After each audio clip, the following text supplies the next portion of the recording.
It's an insult to Islam. Woman in blue there. It was said earlier to cut off aid to Pakistanis if people suicide bombing. Isn't that a little hypocritical? Because the vast majority don't actually want to go out and bomb people. That's spiting the rest of them, surely. Yeah, that was Christopher Hitchens' point. But he said quite a lot. So let's have the gentleman here. Well, you didn't ask me on to keep quiet, did you? No, I didn't.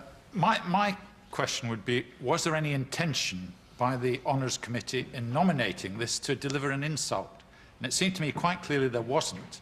They were going on literary merit, and I would have to say that I was absolutely thrilled when I saw that he was given this award, because I agree with our panellist here that he's a fantastic author and he deserved it. Peter Hitchens, do you think there was anything deliberately political about the decision to award him the knighthood? No, there doesn't seem to have been. But I would just like to make the point, also the supposed fuss in Pakistan seems to me to be completely artificial. Is there somewhere in Lahore or Islamabad a shop which sells Union Jacks for people to burn? If you actually pulled the camera back from most of these scenes of people supposedly dancing in rage about Salman Rushdie's book, you would find there were a dozen people there. This thing is wholly manufactured at both ends. All right. And I don't think you can obtain, by the way, literary merit by being attacked by the Ayatollah Khomeini. It's not a guarantee of it. There is a difference between this episode and when the fatwa was first issued in, I think, 1989. And it's very, very noticeable that this time, actually, you're starting to see some Muslim voices in this country raised in support of free speech and saying, come on, you know, take it easy, it's only a novel, relax. And that's, I think, a wonderful development. And we should focus on that and not on these bigots. It's only a knighthood, not it's only a novel. Shirley Williams. Well, I do think that what I said has been totally exaggerated. Well, you keep saying that. Get over it. You talked a great deal, Christopher. Right, would you like giving me just a moment? Go on. Because you had a very long stretch of this. Yes. No, and what I want to say was, what I pointed out was that I thought the timing was not fortunate, and I also think that we have to take account of the fact that many, many moderate Muslims, if you want an example, several of our Muslim MPs who are clearly moderate and share a belief in democracy and freedom of speech and all the rest of it, thought that this was an unfortunate thing to do at this time because it looked so much as if it was a slap in the face. I've not heard any of the four Muslim MPs. Lord Ahmed, for a start, he's not an MP. Well, you said the MPs. No, I none of the believe four also MPs Mr. Malik, but Mr. Lord Ahmed, who spoke for them, was quite precise. The preposterous figure of Lord Ahmed is calling for Muslims to go on strike in this country. Somebody finish a remark before you all come slicing back in again. It's like living in a fox hunt. Let me be absolutely clear. This is what I said, and you've got to recognise that for many, many Muslims, the satanic verses were seen as blasphemy. Now, we've stopped in this country believing in blasphemy, but there are many, many moderate Muslims, not an invented group of Pakistanis, who found what was said in satanic verses to be profoundly offensive to them because they actually do believe very much, indeed, in God as Allah, and I think one has to take that into account. And therefore he shouldn't have been given a knighthood? I don't think he should have been given an knighthood right now. No, I don't. Okay. The point that some other time. The point that the state should somehow respond to a piece of art or literature that is blasphemous. That's where the equation falls down. Of no, but course that's I where agree many with of those that, but we're talking about the criticised knighthood, in the early. In the late 80s. All right, I want to take one more point, then we must go on, because we've already taken a quarter of an hour on this. You, sir, at the back there. I'd just like to ask Boris if, judging by his literary taste expressed earlier, he'd prefer to be giving another title to Jeffrey Archer. No, but I think I've got a better idea. He's already... George... What about George MacDonald Fraser, the author of the Flashman novels? I mean, he's disgraceful. Why hasn't he been honoured? All right, we go on. Knighthood for George MacDonald Fraser. All right. Yes. Let's go on to another question. Trevor Hayward, please. In light of the Iraq War, is it possible for Tony Blair to be an effective Middle East envoy? This is the story which seems to be getting considerable support, that Tony Blair is going to be appointed as a Middle East envoy. Peter Hitchens, do you think in light of the Iraq War it's possible for him to be effective? I can't see how.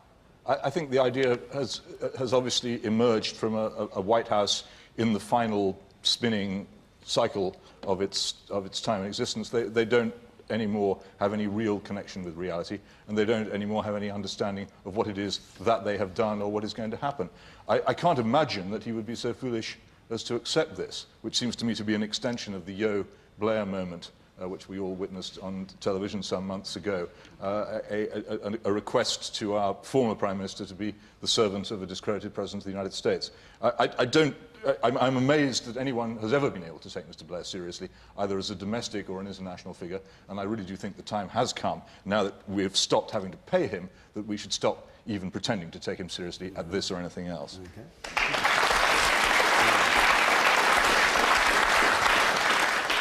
Christopher Hitchens. I'm a very great admirer of the Prime Minister, and I really regret that he seems to have talked himself out of a job that he was doing very well. It was in 1999 when George Bush was an unknown and unaware governor of Texas that Tony Blair made an excellent speech in Chicago saying that though we might have settled accounts with Slobodan Milosevic, long overdue, there was an even more overdue appointment waiting for us in Baghdad with Saddam Hussein, whose regime and whose rule was completely incompatible with international law and with any concept of civilization. It was his idea, not Mr. Bush's. It's absurd and I think pathetic to refer to him as a poodle, but it must be said that given the collapsing scenery in Washington now and in Baghdad as well, that there would be a very large number of people in the region who probably foolishly would refuse his good offices on this basis, and I think that's to be regretted, even as it has to be acknowledged. Tony McNulty. I think, as someone said, it would be a strange thing for Tony Blair to do at the behest of another government. I think it may well be something that he may want to do subsequent to his retirement, but in his own right or under some other international auspices. I think, to go back to the question directly, I don't think that all that he's done in 10 years, including things since the Iraq War, would necessarily mean that it would not be an appropriate area of the world for Tony Blair to spend some of his time after retirement. I don't see that follows. On the broader American point, I think, despite the way the Democrats have moved away from some aspects of the war, I think I'm right in saying there is still a significant body of support across the body politic in America for Tony Blair, but to do it, as Peter says, hitching on, well, there's no pun there, hitching on the tail end of an outgoing administration, I think would be rather strange. Strange, and your advice to him would be what? Don't do it. My immediate advice, and this isn't meant to be frivolous, would be to take a break after 10 years in the heat of things as Prime Minister and the 3 years before as leader, and really take stock. If the question is more general, and is the question, does Mr. Blair still have something to offer on the international stage, I think the answer is a profound yes. Can I make a small point here? There's always an attempt to dignify this adventure as a crusade retrospectively by saying that oh no, of course you can't do that anymore. But it wouldn't be to dignify to call it. Well, that's your view. But yes, it is. Who else's could it be? The point that I would seek to make is this: the people who launched us onto this adventure, which has cost so many lives here and so many more in Iraq for precisely nothing, now like to say that they did it out of an idealistic desire to remove Saddam Hussein from office. Right up to a very late stage in this business, Mr. Blair was saying that Saddam Hussein could stay in office if only he relinquished the weapons of mass destruction, which he turned out not to have. There was no such intent. It's been invented afterwards, and they've all invented it afterwards to pretend that they had a noble motive. They didn't have a noble motive. They were just foolish. Arrant nonsense. Let's